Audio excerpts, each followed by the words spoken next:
Hello and welcome back to my YouTube channel, or welcome to my YouTube channel.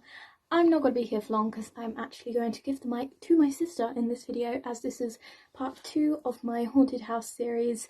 You don't have to watch them in any specific order as they don't follow on from each other, but if you want to watch part 1 I'll put it in the link in the description. I hope you enjoy the video. Hello. If Lauren hasn't introduced me, my name is Ellie and I'm her younger sister. We used to live in this house, and I'm sure she's already explained that this house was very much haunted. And she's asked me to just say some of the stories that I remember, so that's what I'm gonna be doing, I suppose. But yeah, I thought we could start off with like the one that started it all. I'm pretty sure Lauren would probably want to tell this one because it is her story, but like I have the evidence, so I might as well do it. There's this toy duck that used to live in Lauren's wardrobe. It's just like a standard duck. I have it right here.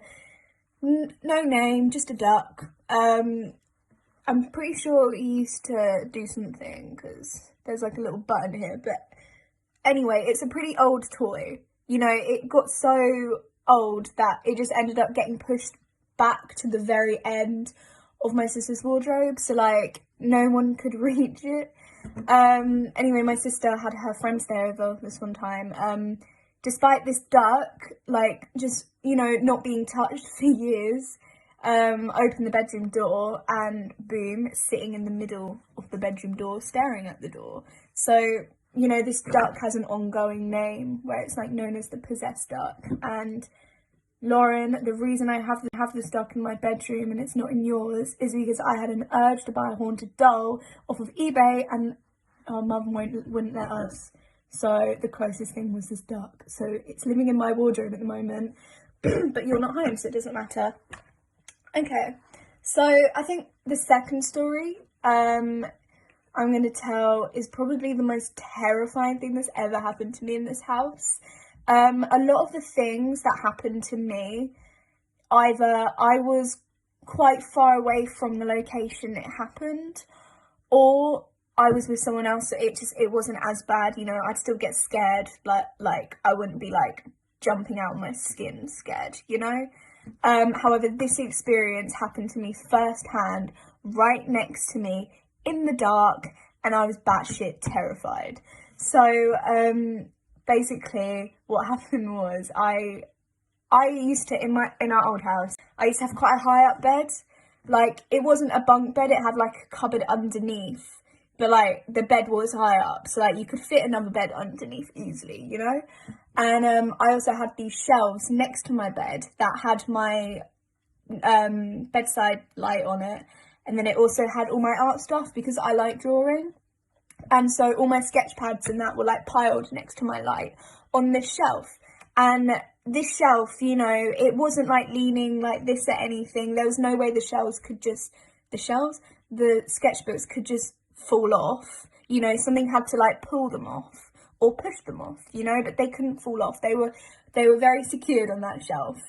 Anyway, there was this one night I don't know what I was doing, but I decided that I was tired and it was time to go to sleep. So I turned off my light and I faced the other way so I wasn't facing the shelf, I was facing the opposite way. And I suddenly heard this huge crash, and my parents heard it too, because I turned on the light, saw my sketchbooks on the floor, and I was just sitting there confused as like hell, like how? And my parents came up, asked if I was okay because the crash was so loud. And we kind of looked at the logic of it. If the sketchbooks had fallen off, they wouldn't be as far as they were on my bedroom floor, because the thing is the fact that my shelf was here, the books on the floor were here, not here. But they should have been here, you know? Like, if they fell, they would have just fallen straight. But this looked as if it had been pulled off with force.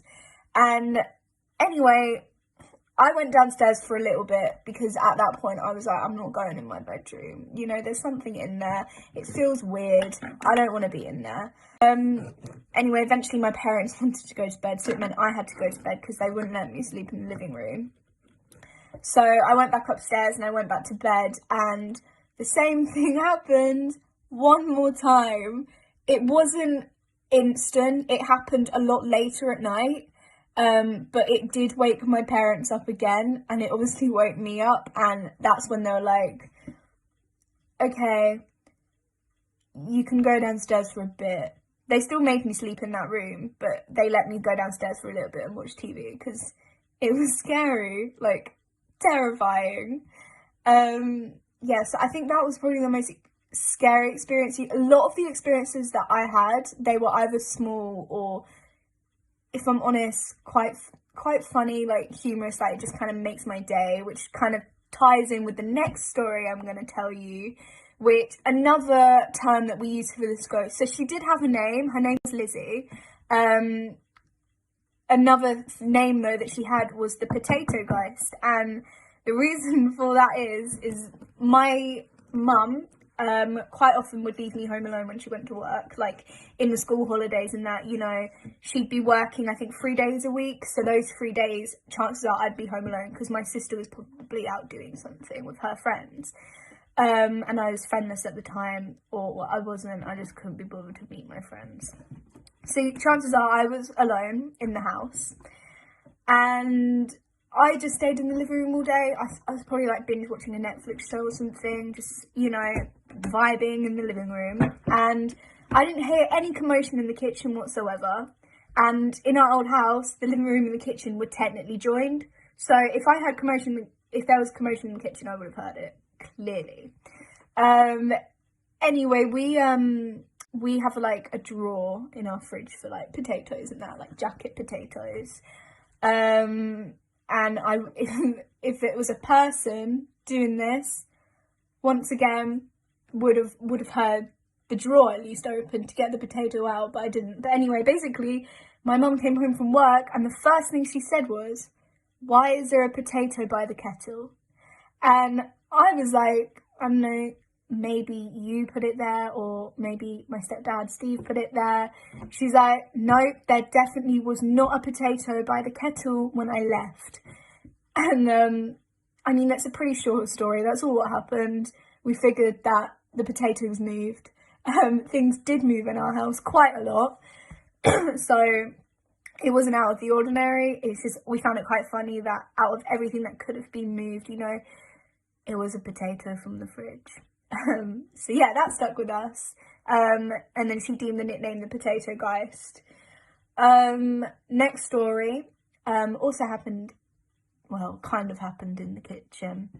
My parents have this friend who's very into ghosts. He's got a haunted house. He's seen a lot in his life. And he was over and we were talking about this ghost in our house.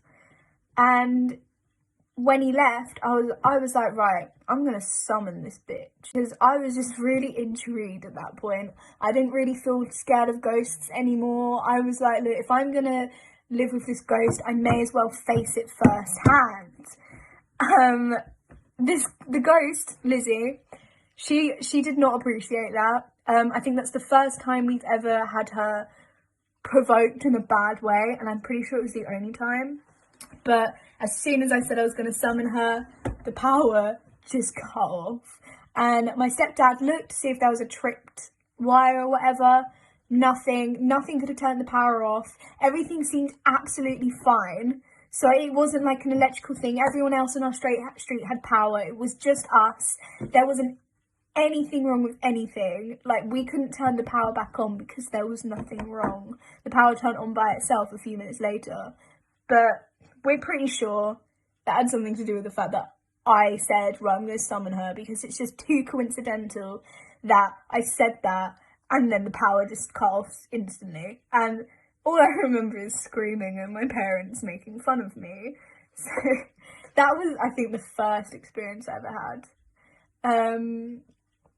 And I think the last one that I'm going to tell, once again, it wasn't too scary. It was just frustrating. I had these earphones that I needed to take back because they weren't good quality at all. It wasn't what the seller had promised. So we were going to take them back to get some new ones. And as soon as I went upstairs to go get the earphones, which, by the way, I left on my bed, I couldn't find them anywhere. And I thought at first I was just being stupid. So I asked my stepdad to come look with me. And he did. He couldn't find them.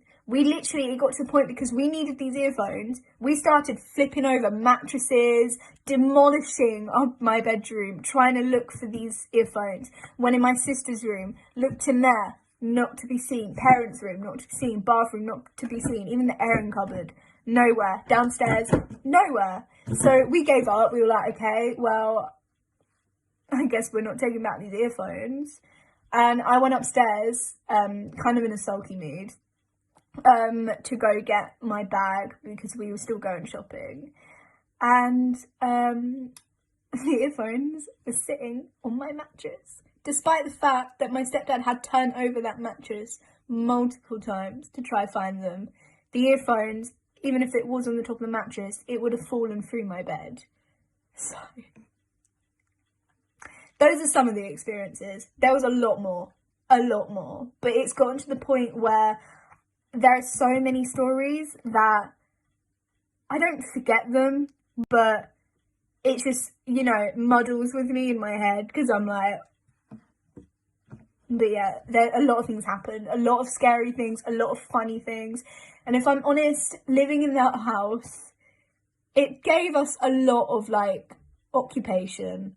We weren't ever really bored because chances are if we were alone and, something would happen. You couldn't be lonely in that house.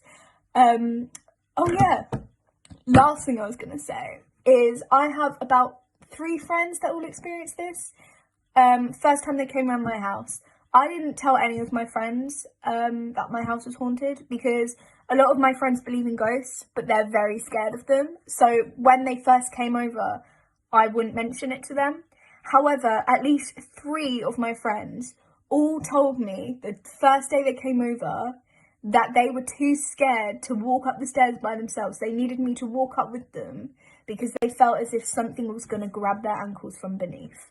And in our old house, the stairs, they were the stairs that went up a little bit, had a landing, and then went up again. And underneath them, we had a shoe cupboard, where we kept all of our shoes and our hats and scarves and all of that. And it was a very eerie place. I guess my family were just used to it though, although I'm not gonna lie, I would, if I needed to get something deep from that cupboard, I would close my eyes slightly, or I'd just look at what I'm trying to get and then run out, because there was definitely something underneath there, whether it was our ghost Lizzie, or we just had another ghost in the house as well. We don't know. I think me and my parents have suspected maybe there was more than one spirit in that house. But yeah, a lot of my friends would say that they were too scared to walk up our stairs because it was just too, you know that feeling you get when you feel as if someone's watching you. It was that, but it felt as if someone was just going to grab their feet. And if I'm honest, I don't blame them, because if I had that feeling, you can guarantee that I won't be going up those stairs. But yeah, I'm pretty sure that's it. I'm sure my sister would tell you the rest of the stories. There is a lot of entertaining stories. There's a lot of stories that kind of to this day still freak me out and confuse me. But yeah, that's all. Thank you for listening. Bye.